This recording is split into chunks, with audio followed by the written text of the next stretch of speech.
ശശി തരൂര് ഒരു സമസ്യയായിട്ട് നിൽക്കുകയാണ്.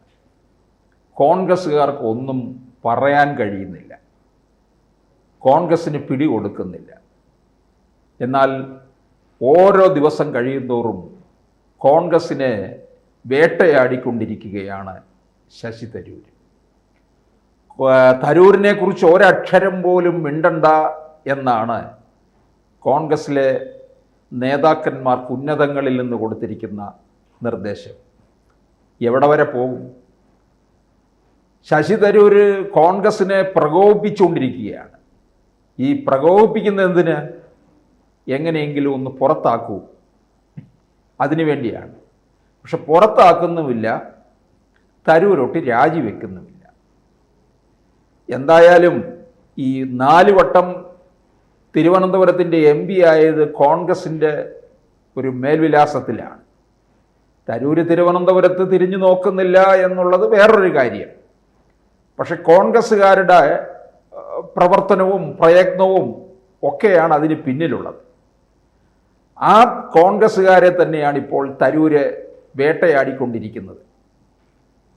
തരൂര് ഈ നിശബ്ദനാകുമെന്നൊക്കെയാണ് പലരും കരുതിയത്.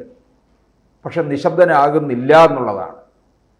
കുറേ നാളുകളായി, പ്രത്യേകിച്ച് പഹൽഗാമിലെ ഭീകരാക്രമണത്തിന് ശേഷമാണ് തരൂര് ഈ കോൺഗ്രസിനകത്തോട്ടുള്ള ഭീകരാക്രമണം ശക്തമായി നടത്തിക്കൊണ്ടിരിക്കുന്നത്. അങ്ങനെ കോൺഗ്രസിനകത്തേക്കുള്ള ഒരു ഓപ്പറേഷൻസ് ആണ് തരൂരിൻ്റെ വകയായിട്ട് നടക്കുന്നത്.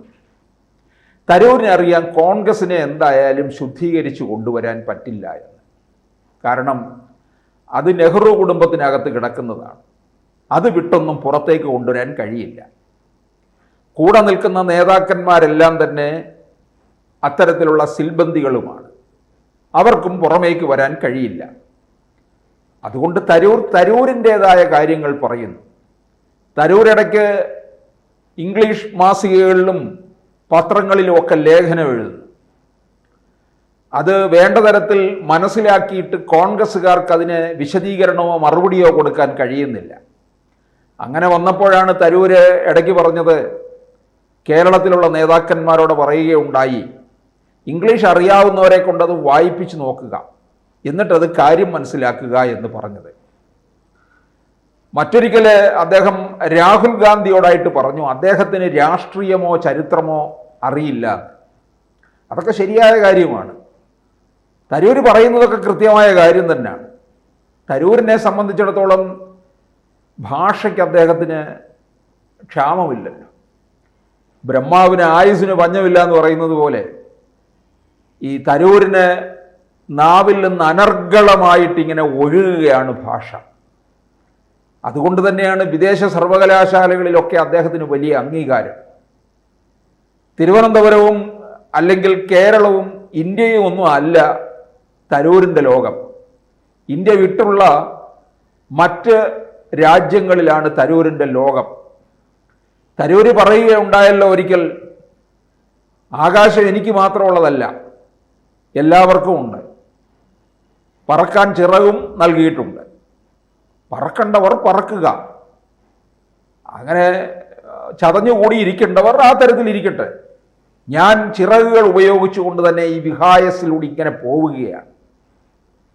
എന്തായാലും തരൂരിന് അത്തരത്തിലുള്ള ഭാവനാത്മകമായ കാര്യങ്ങളൊക്കെ ഉണ്ട്. കോൺഗ്രസ്സുകാരൊക്കെ അങ്ങനെയുള്ള കാര്യങ്ങളൊക്കെ കിട്ടുമോ?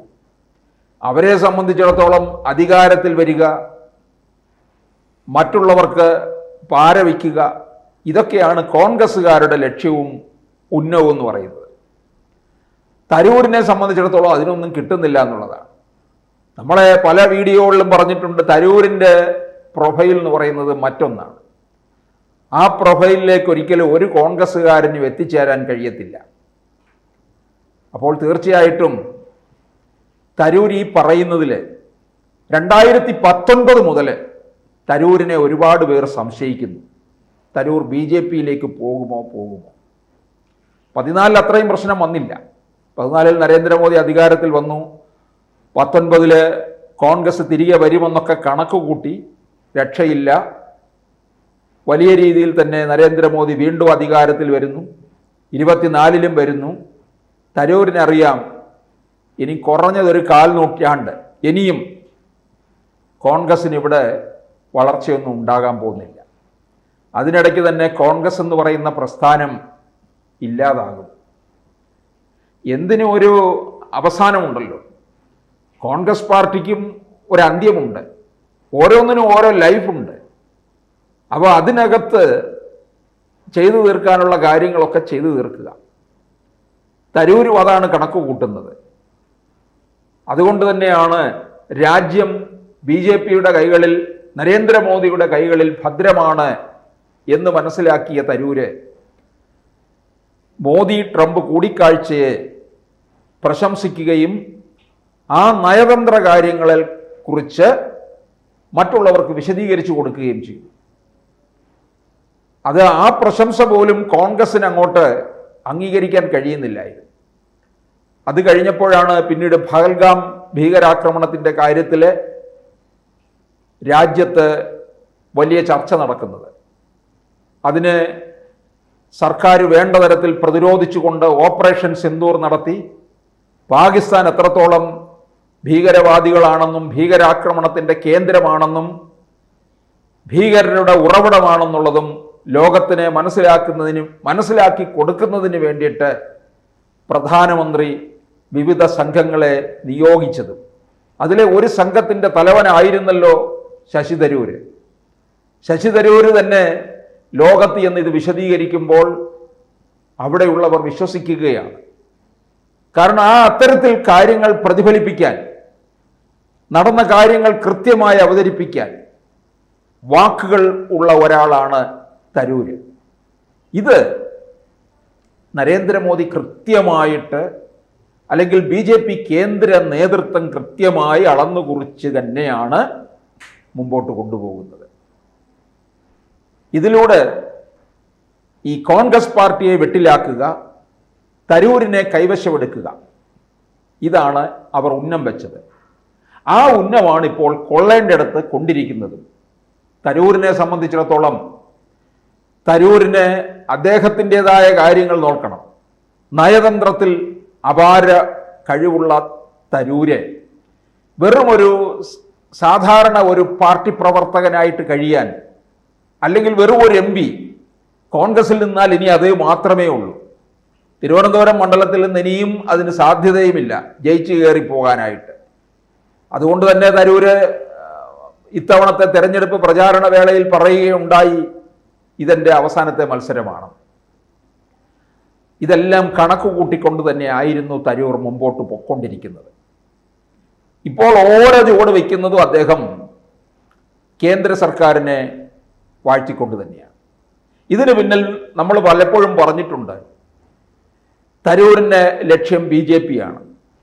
BJP തന്നെയാണെന്നുള്ളത് ഓരോ ദിവസം കഴിയും തോറും തെളിഞ്ഞു വരികയാണ്. ഏറ്റവും അവസാനം അടിയന്തരാവസ്ഥയ്ക്ക് എതിരെ എഴുതിയ ലേഖനം, ഇന്ദിരാഗാന്ധിക്കും സഞ്ജയ് ഗാന്ധിക്കും എതിരായിട്ടുള്ള ലേഖനം, അതിലൂടെ ഈ നെഹ്റു കുടുംബത്തെ, കോൺഗ്രസിനെ മുഴുവൻ മുച്ചൂടും മൂടുക എന്നുള്ളതാണ് തരൂർ ലക്ഷ്യം വെച്ചത്.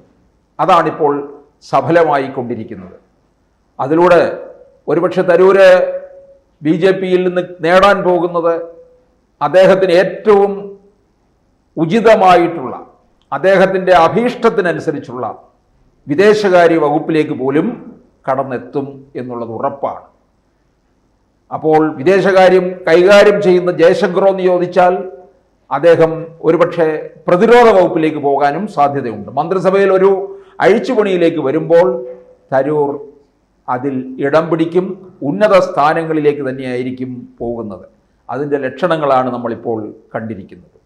കൂടുതൽ വാർത്തകളും വിശേഷങ്ങളും നിങ്ങളിലേക്ക് എത്താൻ ABC മലയാളം സബ്സ്ക്രൈബ് ചെയ്യുക, ബെൽ ബട്ടണും അമർത്തുക.